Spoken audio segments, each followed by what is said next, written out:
Summer Game Fest is a series of gaming showcases and presentations created and hosted by Jeff Keighley of the Game Awards and E3 fame, and has pretty much been an annual event ever since 2020. This event was created mostly in response to the hold on. Pretty sure that's supposed to say Entertainment Software Association, who organised E3, decided to commit themselves down the giant sewer slide by announcing that the content of the 2020 show would be more of a fan, media, and influencer festival instead of a showcase of brilliant games and talent like it has been since 1995. Essentially, Jeff, the gaming community, and a bunch of high-profile entertainment companies were like, that sounds like utter shite, and thus Jeff decided that he was going to have to make his own gaming showcase. Anyway, TLDR, E3's died and has been mostly succeeded by Summer Games Fest as the most popular annual gaming showcase event. Summer Game Fest 2024 ended roughly a week ago, and now I'm going to provide my opinions on what were the most interesting games that were presented. I will not be providing opinions on every single game that was presented, only the ones that I personally thought to be interesting. So without further ado, let's get on with the first game.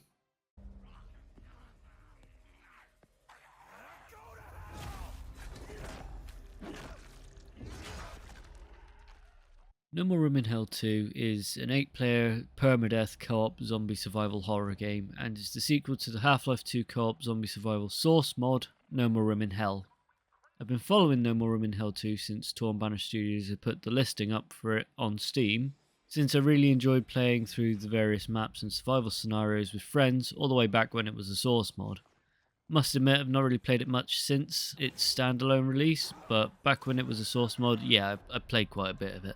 Permadeath aspect, the infection mechanic, and the overall George A. Romero style atmosphere really made for some enjoyable and memorable moments for me. With the announcement that No More Room in Hell 2 will be going into early access around Halloween this year, I'm really interested in seeing how Torn Banner Studios has improved over the previous title. Obviously, the move over from Source Engine to Unreal Engine 4 has given the game a much more modern look to it. This does have the caveat that you'll likely need much more modern hardware to run it than what is necessary for the soon-to-be 20-year-old Source Engine. But overall, I'm hoping that No More Room in Hell 2 proves to be much better co-op PvE zombie survival experience than the disappointment that was Back 4 Blood. It shall be. Sid Meier's Civilization 7 is the 7th installment of the iconic series of Civilization builder games. It was announced for a planned release date of 2025. Now will Firaxis reach that time frame? If we're going by the current state of AAA gaming, then probably not, but at least we've got a vague time window to go by and a listing on Steam to follow any developments on. Now, I've only been playing the Civ games since Civ 5, but I've put plenty of hours into that game to know that just one more turn mentality is one of the most addictive feelings in gaming. I've put a fair amount of hours into Civ 6 as well, but my personal preference is still Civ 5, so I'm really interested in seeing how Civ 7 improves on the series overall.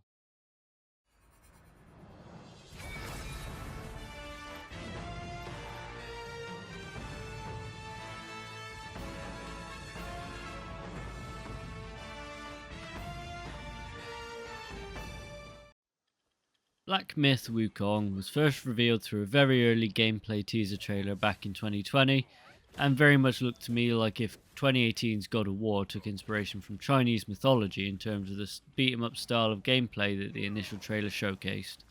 To be fair, a lot can happen within 4 years, so it could have changed massively in terms of direction, but hopefully Black Myth Wukong proves to be as engaging as the work-in-progress trailer made the game out to be.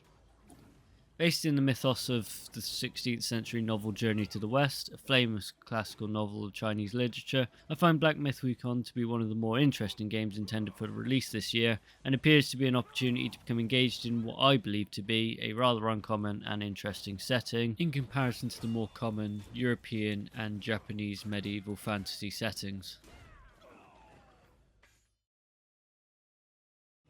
Then there is much to learn.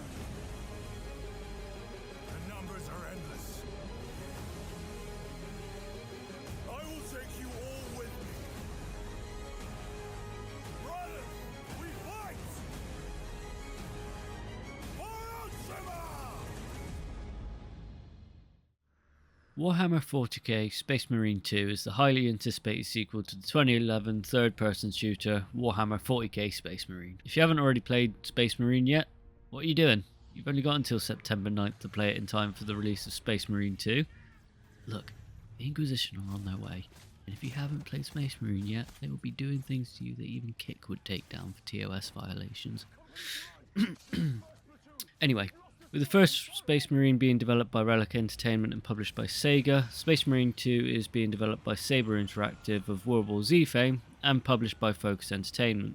This will hopefully prove to benefit the game quite a lot, since the game setting as shown by the trailers we've been given seem to be very much indicative that the planet has a rather large Tyranid horde issue, which the World War Z horde system would be absolutely perfect for. For more info around Warhammer 40k lore and the like, I would recommend checking out Bricky's videos that explain the 40k universe in a very engaging and entertaining way. Operation commences. Good luck. Honestly speaking, the multiplayer aspect of Delta Force Horde Ops really didn't appeal to me. From what I saw in the presentation's trailer, it looked just to be another Battlefield clone mixed with some weird fantasy sci-fi-esque power thing, but my opinion of that could probably change eventually when it releases. What I am interested in, however, would be the single-player Black Hawk Down element that was showcased. I'm a fan of Ridley Scott's film Black Hawk Down, which is based on the 1993 events of the Battle of Mogadishu. What I'm interested in from this game is the immersion factor, being able to experience what it would have been like, or at least as close as possible to what it could have been like, to be on the ground during this event and see it unfold in person. Of course, another interesting aspect would be how accurately the devs can portray the event as well, but that's going to be something I'm going to be focusing on during the coverage leading up to release. I used to be an assassin for the Shadow Agency, an international organization powerful enough to shape the world, until they lied to me and tried to kill me. Now, I'm gonna destroy them. You're the gosh darn idiot who wants to take down the Shadow Agency!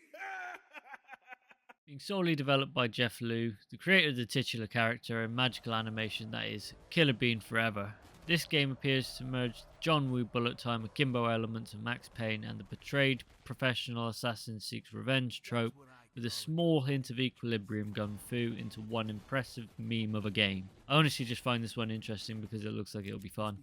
Procedurally generated missions and story alongside fluid combat mechanics and a decent level up and skill progression system could prove to be quite a fun memey game. It's currently listed on Steam as an early access title, which hopefully implies that it'll be continuously improved as development goes on. And hopefully it also means the price tag won't be taken to piss.